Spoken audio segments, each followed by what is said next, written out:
अध्याय में आप अध्ययन कर रहे हैं विविध उद्देश्यों से भगवान के विविध अवतार और उनकी लीलाएं।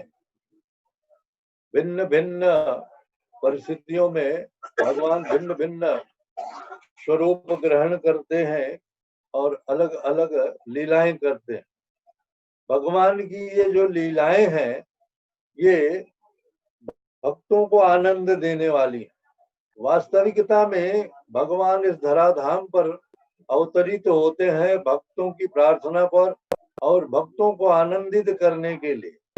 अन्यथा जैसा कि कहा गया है, परित्राणाय साधूनां विनाशाय च दुष्कृतां धर्म संस्थापनार्थाय संभवामि युगे युगे। ये भगवान वहां बैठे बैठे भी कर सकते हैं ये सब, किंतु उनकी इच्छा होती है। क्यों कि पुण्य कर्म करके जो योग साधना में भगवान की भक्ति में लोग लगे हैं, सिद्धि को प्राप्त नहीं हो पाते हैं, भगवत धाम नहीं पहुंच पाते हैं, तो वो ब्रह्मांड में इधर उधर उनका प्राकट्य होता है, वो जन्म लेते हैं। और वो क्योंकि उनके सुकृत हैं ऐसे, और भगवान चाहते हैं कि उनको अपने धाम भेजें, इसलिए भगवान अवतार लेकर के भिन्न भिन्न लोकों में भिन्न भिन्न लीलाएं करते हैं और उन लीलाओं से भगवान का सानिध्य उन भक्तों को प्राप्त होता है। और भगवान के सानिध्य प्राप्त करने से वो आनंदित होते हैं और भगवान का आश्रय लेकर के वो फिर भगवत धाम जाने के अधिकारी हो जाते हैं। आप इस श्लोक में अध्ययन कर रहे हैं। एक बार नंद जी एकादशी का व्रत किए थे, एकादशी का व्रत किए थे और उस दिन एकादशी छोटी थी, 18 घंटे की थी। द्वादशी लग गई, 6 घंटे बीत गया द्वादशी को। और नंद जी ने सोचा कि अब सुबह हो रही है, सुबह से पहले हम स्नान कर ले। और समय का अंदाज नहीं था, उनको पता नहीं चला। अर्धरात्रि में ही वो यमुना में स्नान करने के लिए चले गए। उनके साथ कुछ गोप सखा भी थे, उनके उनके ग्वाल बाल भी थे, मित्र थे भी थे, उनके ग्वाल मित्र थे। तो नंद जी जब गए वहां यमुना में स्नान करने, तो वरुण जी का सेवक जो था वो उनको बंदी बना लिया और बंदी बना करके वो वरुण जी के पास वरुण लोक ले गया। वास्तव में वरुण जी ने नंद जी को बंदी नहीं बनवाया था। नंद जी को वरुण जी ने वहां बुलवाया इसलिए कि अब इसके पीछे एक कारण है कि भगवान स्वयं आएंगे वहां और भगवान का उनको दर्शन मिलेगा। कभी कभी ऐसा भी करते हैं देवता लोग, बहुत बुद्धिमान है, डायरेक्ट नहीं तो इनडायरेक्ट रूप से भगवान का दर्शन करने के लिए उपाय करते हैं। तो जब नंद जी को वरुण के सेवक ने बंदी बना करके वरुण लोक ले गया, तो जो बाकी वहां उनके जो मित्र थे गोप लोग, वो बड़े चिंता में पड़ गए और वहां से भागे भागे भगवान कृष्ण और बलराम को सूचना दिए कि ऐसी ऐसी घटना घट गई। भगवान कृष्ण भगवान बलराम दोनों जन वरुण लोक गए। वरुण लोक में वरुण जी ने उनका जब दर्शन किया तो अपने आप को धन्य समझा, अपने भाग्य की सराहना की और बड़ा स्वागत सत्कार किया भगवान का। वास्तविकता में देखा जाए तो ब्रजमंडल के कोई भी निवासी, चाहे वो मनुष्य हो, गाय हो, बछड़े हो, पशु हो, पक्षी हो, जो भी हो, वो किसी प्रकार से इस भौतिक जगत में भौतिक प्रकृति के अधीन नहीं रहते थे, माया में नहीं बंधे हुए रहते थे, उनको कोई बंधन नहीं था, क्योंकि उनको भगवान का सानिध्य प्राप्त था। यहाँ पर बताया जा रहा है कि इनके जो कार्य होते थे, क्रियाकलाप होते थे, ये सब भगवानमय होते थे। इनके कार्यों में भगवान कृष्ण ही केंद्र बिंदु थे। भगवान ने जैसा भगवत गीता में कहा है, यद करोषि यद असनासि यद जुहोषि तदासि यद तपस्यसि कौन्तेय तद कुरुष्व मदर्पणम्। पूर्ण रूप से कृष्ण भावना भावित होने के लिए भगवान भगवत गीता में इस श्लोक में बताते हैं, यद करोषि यद असनासि यद जुहोषि तदासि यद तपस्यसि कौन्तेय तद कुरुष्व मदर्पणम्। आप जो भी कार्य करते हो, यावत भी कार्य करते हैं, जो खाते हैं, जो यज्ञ करते हैं, हवन करते हैं, ये सारे कार्य मुझे समर्पित कर दो। ऐसा करने से क्या होगा? यद करोषि यद असनासि यद जुहोषि यद तपस्यसि कौन्तेय तद कुरुष्व मदर्पणम्। मुझे अर्पित कर दोगे तो तुम कर्म बंधन में नहीं पड़ोगे, कर्म का बंधन नहीं होगा। ये कर्म का बंधन ही ऐसा है जो मनुष्य को इस संसार के आवागमन के चक्र में रखता है। हम इस भौतिक जगत में आते हैं, क्यों आते हैं? क्योंकि हमने पूर्व जन्मों में कर्म किए हैं और उन कर्मों के फलस्वरूप हमको ये देह मिला है, उन कर्मों के फल को भुगतने के लिए। और इस जन्म में भी इस देह को प्राप्त करने के बाद भी हम कर्म करते ही जा रहे हैं, और जो हम कर्म कर रहे हैं इनके फल भी बनेंगे, और इनके फल को भोगने के लिए हमको पुनः देह धारण करना पड़ेगा। तो ये कर्म का जो सिद्धांत है, आवागमन का जो चक्र है, ये इसमें बांध के रखता है। कर्म फल ही बांध के रखता है। किंतु यदि कर्म को भगवान को समर्पित कर दें, सारे कर्म भगवान के लिए करें, तो उसके फल नहीं बनते। ऐसे फल नहीं बनते हैं। भगवान ने कहा है, यथैधान समिद्धो अग्नि भस्मसात कुरुतेर्न, ज्ञान अग्नि कौन्तेय भस्मसात कुरुते था। तो ज्ञान अग्नि सर्व कर्माणि भस्मसात कुरुते था। जैसे ईंधन को अग्नि जला करके राख कर देती है। कितना भी ईंधन हो, किंतु अग्नि उसे जला करके राख कर देती है। उसे ये कोई हिचकिचाहट नहीं होती है, चाहे पूरा विश्व हो, जला करके राख कर देती है। वैसे ही जो ज्ञान अग्नि है, ज्ञान का मतलब है कृष्ण भावना भावित ज्ञान, भगवान कृष्ण के विषय में ज्ञान, उसे ज्ञान कहते हैं। अन्यथा सब अज्ञान है। संसार में विद्या और अविद्या दो चीजें हैं, ज्ञान और अज्ञान। तो जो ज्ञान भगवान से संबंधित नहीं है वो सब अज्ञान है, और अज्ञान के कारण ही हम भगवान को समझ नहीं पाते हैं। भगवान की क्रियाकलाप, भगवान की लीलाओं को हम साधारण मनुष्य जैसी लीलाओं से तुलना करते हैं। आपने इस अध्याय में अध्ययन किया, पूतना वध से लेकर भगवान की लीलाओं का वर्णन वहीं से शुरू होता है, पूतना वध से।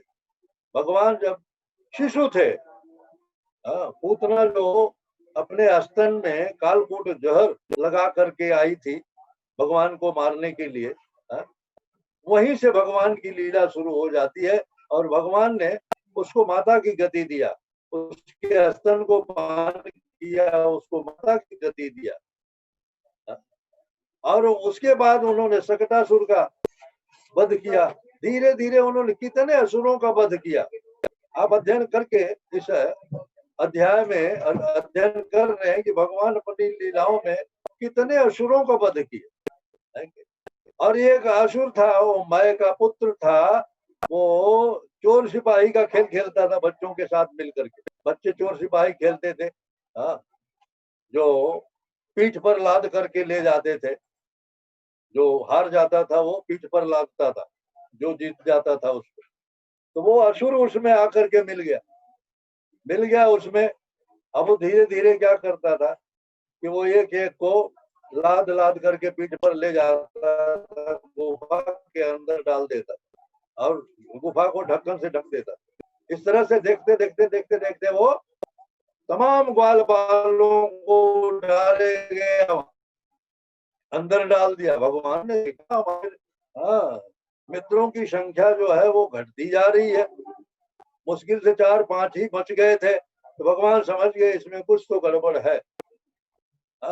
इसलिए भगवान जो है आप खुद जो है उससे हार करके और उसको अपनी पीठ पर चढ़ा करके, हाँ, वो अपनी पीठ पर चढ़ा करके भगवान को लेकर के गया वो वहां, और भगवान ने उसका वहां पर वध किया और अपने मित्रों को वहां से छुटकारा दिलाया, वापस निकाला उस गुफा से। तो भगवान की लीलाएं जो है स्मरण करने से, इनका कीर्तन करने से और इनका श्रवण करने से जीव आवागमन के चक्र से मुक्त हो जाता है। ये कर्ण रसायन है, जैसा कि भागवत में कहा गया कि कर्ण रसायन है। भगवान की ये कथाएं जो है कर्ण रसायन है। हाँ? और जो भी कार्य कहा गया भगवान को प्रसन्न नहीं कर सकता है, वह कार्य क्या है, उसमें सिर्फ श्रम है, श्रम। हाँ? श्रम एव ही केवलम कहा गया है भागवत के दूसरे अध्याय। भगवान की प्रसन्नता के लिए जो कार्य संपन्न नहीं किया जाता है वो सिर्फ श्रम है। यहाँ पर आप देख रहे हैं ये जो गोप लोग थे वृंदावन के, दिन में परिश्रम करके थक जाते थे, दिन में परिश्रम करके थक जाते थे, खेती गृहस्थी में गौओं को सेवा करने में थक जाते थे, तो रात को गहरी नींद सोते थे, गहरी नींद सो जाते थे। ये और कोई कार्य भगवान के, जो कहने का तात्पर्य है कि न तो स्वाध्याय कर सकते थे, न यज्ञ कर सकते थे, न कोई कथा वार्ता कर सकते थे, इसके आध्यात्मिक चिंतन के लिए उनके पास समय नहीं बचता था, और ये सब उसी कार्य में, गृहस्थी के कार्य में व्यस्त रहते थे। हाँ, तो रात को ये गहरी नींद सो जाते थे। तो भगवान इनको स्वप्नावस्था में परव्योम का दर्शन कराया, भगवान अपने वैकुंठ धाम का इनको दर्शन कराया। इनको पता नहीं था कि इस भौतिक जगत के अलावा भी कोई जगत है। ये जो भौतिक संसार है इसी को समझते थे, बस यही सब कुछ है। इसलिए भगवान ने उनको अपने धाम का भी दर्शन कराया। तात्पर्य कहने के ये है कि जिन लोगों ने भगवान की ऐसी कोई प्रत्यक्ष भक्ति नहीं की थी, किंतु उनके जो कार्य थे, दिन के जो कार्य होते थे, वो सब भगवान को समर्पित होते थे। हाँ, इसलिए भगवान उनसे प्रसन्न होते थे, भगवान का सानिध्य उनको मिलता था, भगवान की भिन्न भिन्न लीलाओं का अवलोकन करते थे, वो भगवान उनकी रक्षा करते थे। उनको ये विश्वास था, दृढ़ विश्वास था कि भगवान अवश्य रक्षा करेंगे हमारी। इसलिए महाप्रभु चैतन्य जी ने भी कहा है, अवश्य रक्षिबे कृष्ण, ये विश्वास होना चाहिए भक्तों को। आप भक्ति मार्ग में लगे हुए हैं, भक्ति पथ पर चल रहे हैं, भक्ति पथ पर चलने के लिए आपको कुछ नियम बताए गए हैं, उन नियमों का पालन करना पड़ता है। जैसे 4 नियमों का पालन करना है, 16 माला जप करना है, एकादशी व्रत करना है, नित्य भागवत का श्रवण करना है। ये सारी चीजें आप क्यों करते हो? ताकि आपकी आध्यात्मिक उन्नति हो, आप अपने जीवन में आध्यात्मिक उन्नति कर सको, इसके लिए सारे कार्यक्रम निर्धारित किए गए। किंतु ब्रज में ऐसे कोई कार्य नहीं किए जाते थे जिससे आध्यात्मिक उन्नति उनकी हो सके। वहां सिर्फ एक ही था, कृष्ण कैसे प्रसन्न होंगे। सारे कार्यक्रम उनके कृष्ण की प्रसन्नता के लिए होते थे, और प्रत्येक परिस्थिति में हरेक संकट से भगवान कृष्ण उनको उबारते थे। आपने अध्ययन किया, कालिया नाग के जहर से यमुना जल जो है दूषित हो गया था, जो गौओं और गोप लोगों के उपयोग के लिए नहीं रह गया था, तो भगवान ने खेल खेल में कूद करके यमुना जी में कालिया को दंडित किया। उसके फन पर नाचे भगवान। हम कह सकते हैं कालिया का इतना सौभाग्य था कि उसके फन पर भगवान ने नृत्य किया, है कि नहीं?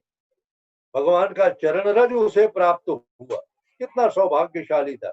जिनके चरण रज भगवान शंकर को भी नहीं मिले, उनके चरण का धोवन गंगा जी ही भगवान शंकर को प्राप्त हो सके।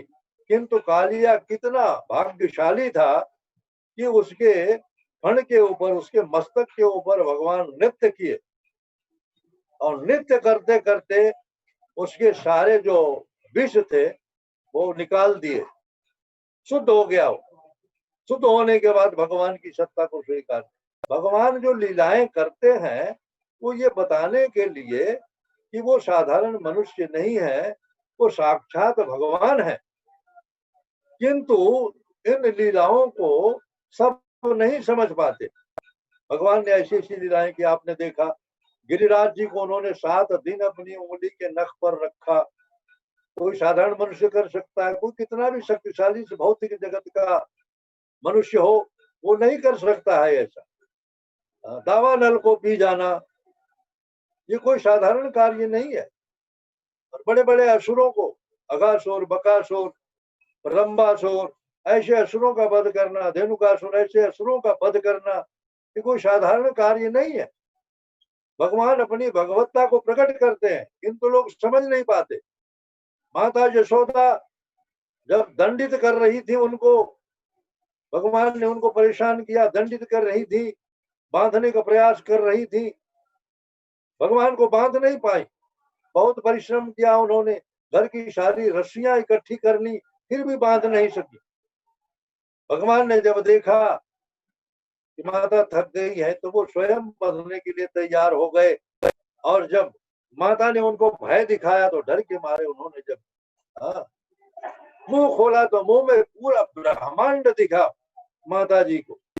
माता यशोदा ने पूरे ब्रह्मांड को देखा। उस ब्रह्मांड में यह जो, जिस ब्रह्मांड में हम रह रहे हैं, यह ब्रह्मांड भी देखा।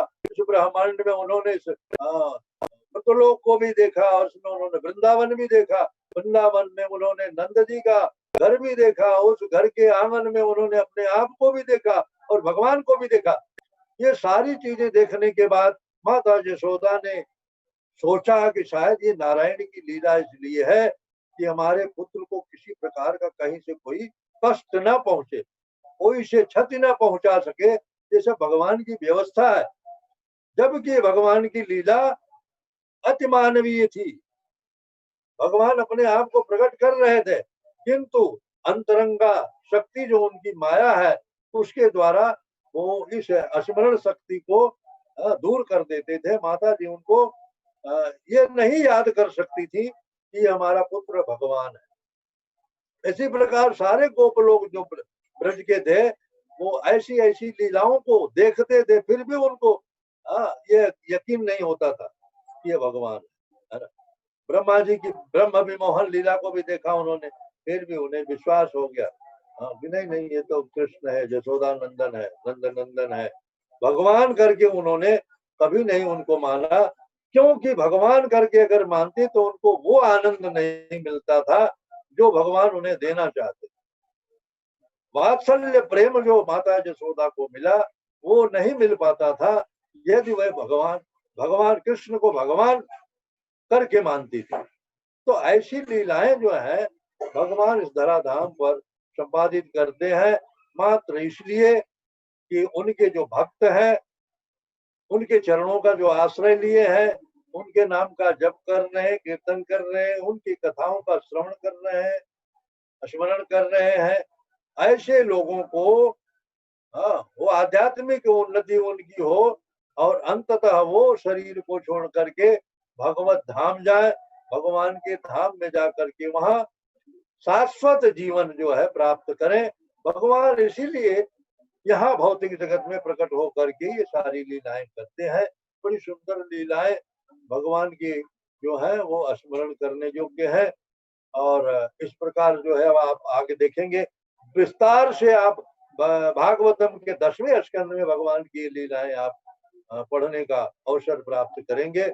और यहाँ तो इस अध्याय में संक्षेप में इन चीजों का वर्णन किया जा रहा है। आशा है कि आप लोग पूरे आनंद को उठा रहे होंगे। हरे कृष्ण।